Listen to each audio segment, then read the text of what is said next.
for continuing on this journey or for joining this journey for the first time. And this would be a good week in which to do that. Just thinking about our joining together has given me strength these past many days, and thinking about the week ahead that is finally, we've been building throughout so many weeks and months to this crescendo. And the week ahead I suspect, will continue to be somewhat bumpy and with surprises, but we are doing it, and we are finally doing it. I have been thinking about this time, as I suspect we all have. We've been waiting for it, preparing for it, and the news and news programs, it seems, have talked only about it for weeks and weeks. I tried very hard in our time together not to veer into political issues, and I will try not to at this point either.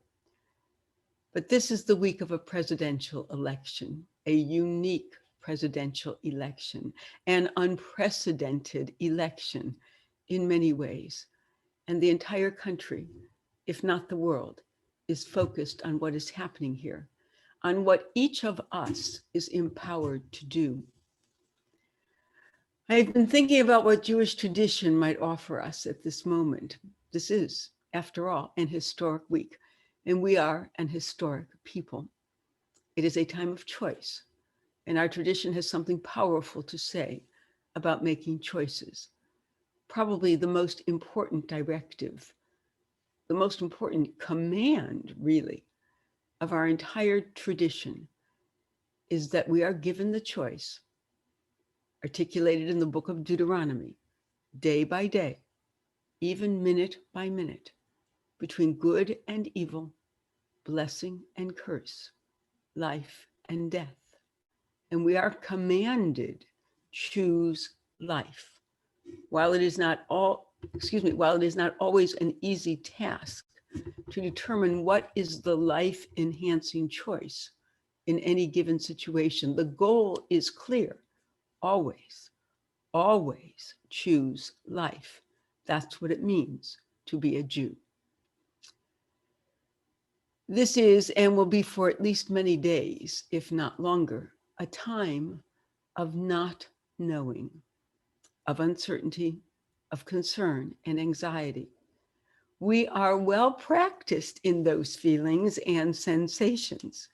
This not knowing, however, will be of a slightly different kind than the experience of pandemic. Nevertheless, it puts us right back into that state of uncertainty that we have been talking about in these last several weeks. This is surely a time to invoke our faith, but not in some Pollyanna way of convincing ourselves that everything will turn out for the best. We hope that it will. We are doing everything we can to ensure that it will. We are praying that it will. But in the meantime, we have to live our days with a sense of purpose and perspective. So we turn to our tradition for just that reminder of the long view, the understanding that others have been here before, that our texts and our teachings have something to say to us at this moment. As Rabbi Goldberg of Port Chester, New York has written, the antidote to fear is neither denial nor despair, but faith. As Rabbi Harold Kushner has said, it is to acknowledge that the world is a dangerous place and at the same time maintain the faith that God has planted in us, the capacity to contend with those dangers and to overcome them. I am sorry for the interruption of my landline. Let me repeat Rabbi Kushner's observation is to acknowledge that the world is a dangerous place and at the same time maintain the faith that God has planted in us, the capacity to contend with those dangers and to overcome them. As we have noticed previously, faith is not the same as belief. Faith may lack certainty, but it incorporates hope. Expressions of faith offer a hopeful vision of what can be. Faith and not belief is our response to fear. Faith does not mean we know everything will be all right. Faith is not a claim of truth. Faith is an attitude, a way of being in the world. As Rabbi Goldberg continues, faith is the hope, the intuition, the yearning, not because of the evidence, but in spite of it, that there is more than meets the eye in whatever comes our way, that we are more resilient than we supposed. Faith means not letting our fears deter us from living fully and proudly as Jews, as Americans, as human beings. As historically a stiff-necked people, we maintain the stubborn conviction that we are strong enough to meet our fears, our anxieties, our uncertainty head on. One of the sages of our tradition, whom I have quoted before, is Rabbi Nachman of Bratslav, an Hasidic master of the 19th century.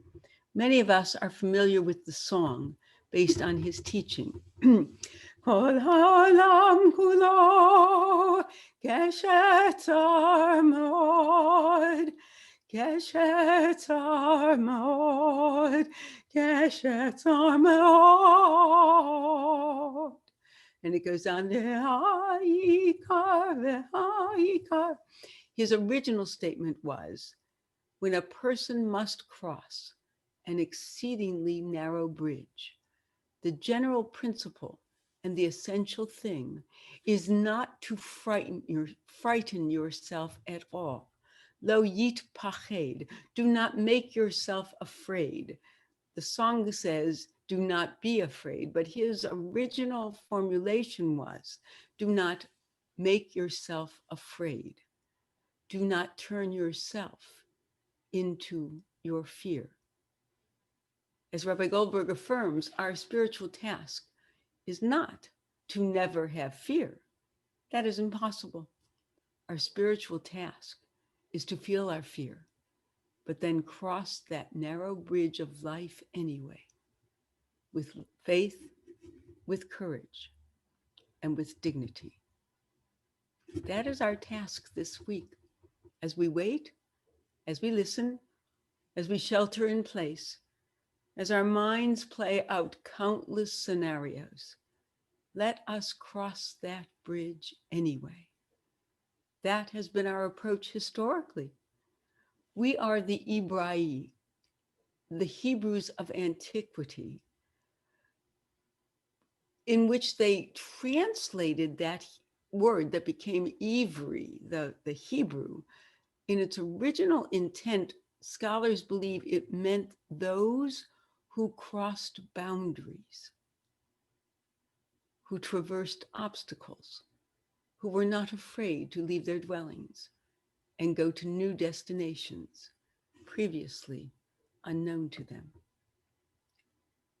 As I was thinking about this week and today's meditation, I came across this short reading from Gilda Radner, Zichrona Livracha, from her book, It's Always Something. She entitles this quotation, The Book of Life, Uncertainty. I wanted a perfect ending, so I sat down to write a book with the ending in place before there even was an ending. Now I've learned the hard way that some poems don't rhyme and some stories don't have a clear beginning, middle, and end. Like my life, this book has ambiguity. Like my life, this book is about not knowing, having to change, taking the moment and making the best of it without knowing what's going to happen next. So let us take the moment and make the best of it. Let us take our meditative places. Let us find a comfortable but attentive way of sitting, standing if you prefer, lying down if you choose. Try not to fall asleep. And let us breathe.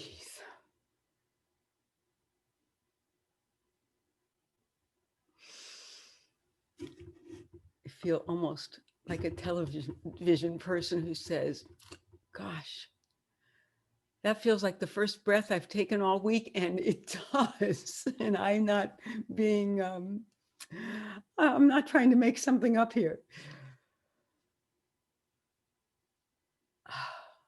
Let us breathe. Let us breathe in this moment, because this is the moment that matters.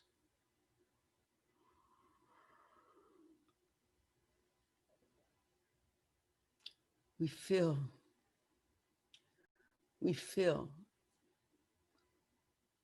with our with the fullness of our breath, with the air outside. We bring it in, and we feel how it fills every part of us. It brings life, it brings sustenance to every part of us. We might hold it for just an instant and feel its fullness.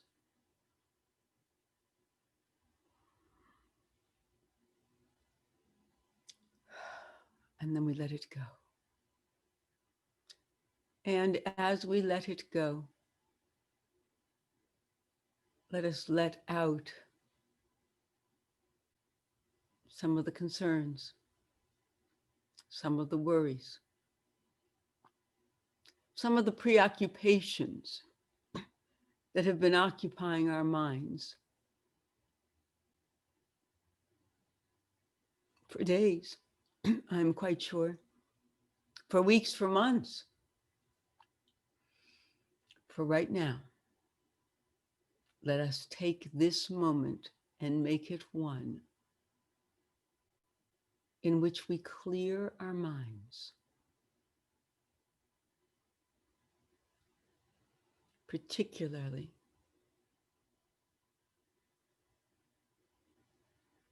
of all that makes us uncomfortable, that makes us want to do something, fix it, run, talk, do something, anything to distract us from the incessant nature of our thoughts. So let us just let them go right now. We say goodbye. We know they will be back, but for right now,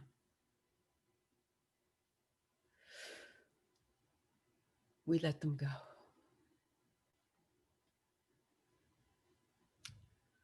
With every breath, we breathe in faith, determination,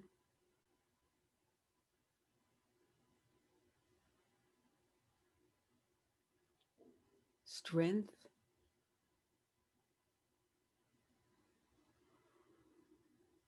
courage.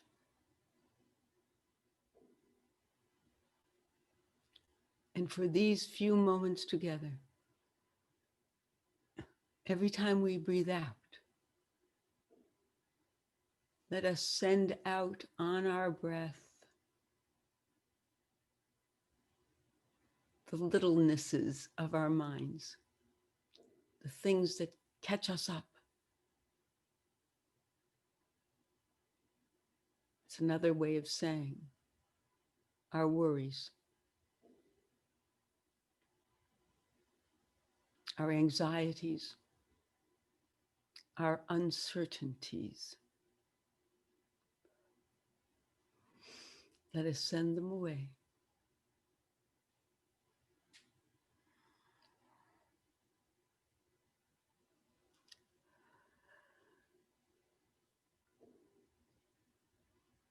Let us breathe deeply.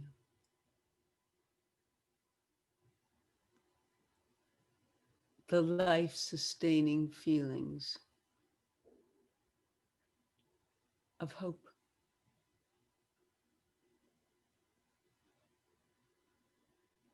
Of focus,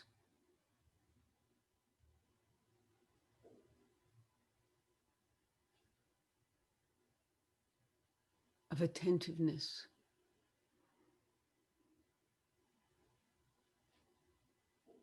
of curiosity.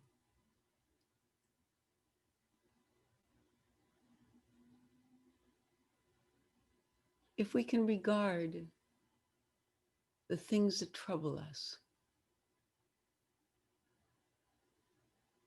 without judgment,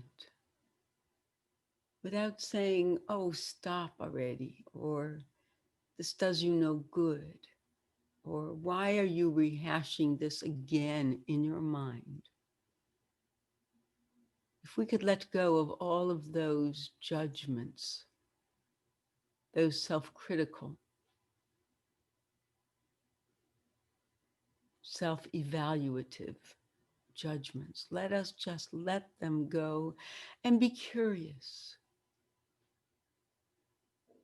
What is it that my mind is turning over again?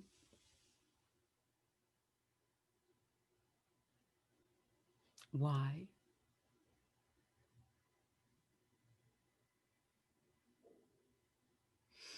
Do I need that right now?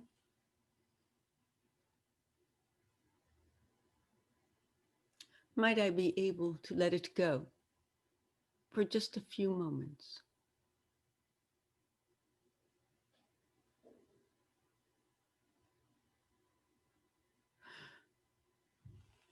Ah, it feels good to breathe.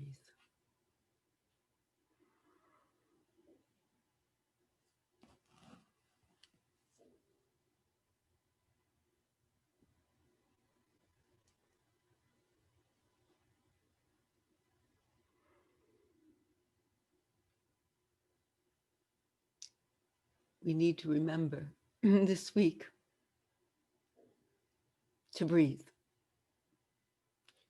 Let us try to notice when we are reading the paper, looking at the computer, watching TV, and holding our breath. I suspect we will have those moments.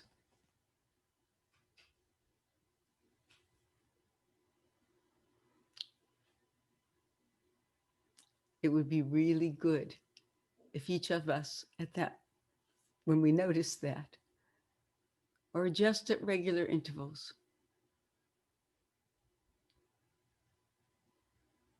told ourselves, breathe, breathe in, breathe fully, turn off everything, even if it's only for 10 seconds.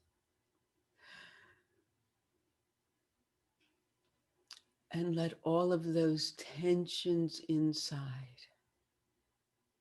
leave as we exhale.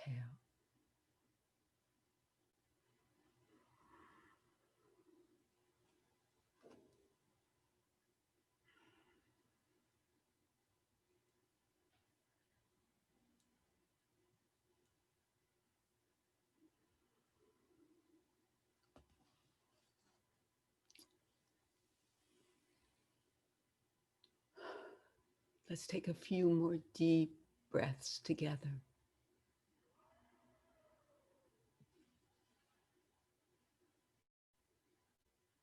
And releases.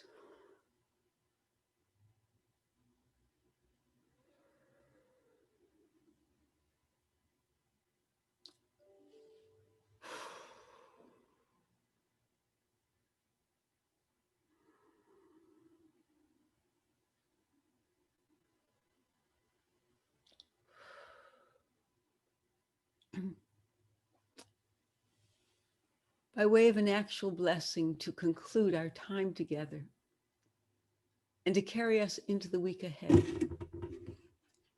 Even if you've already voted, and I assume that you have, this bears thinking about and hearing. I offer you these words from Rabbi Bradley Shavit Artson. It is entitled, Voting is Holy, a Reflection and a Prayer. First, the reflection. Life's paradox and promise. Continuity across time, minute modifications day by day, as living things reinvent themselves in a flow that shifts caterpillars into butterflies, tadpoles into leaping frogs, and monarchies into democracies. We come together to reinvent ourselves. Through debate, deliberation, a welter of personalities and issues, of interests and of values. The promise of elections is precious, yet fragile. The capacity to shape our future, to redefine ourselves and expand our capacity as a people. This is the miracle of the vote. But only if we show up.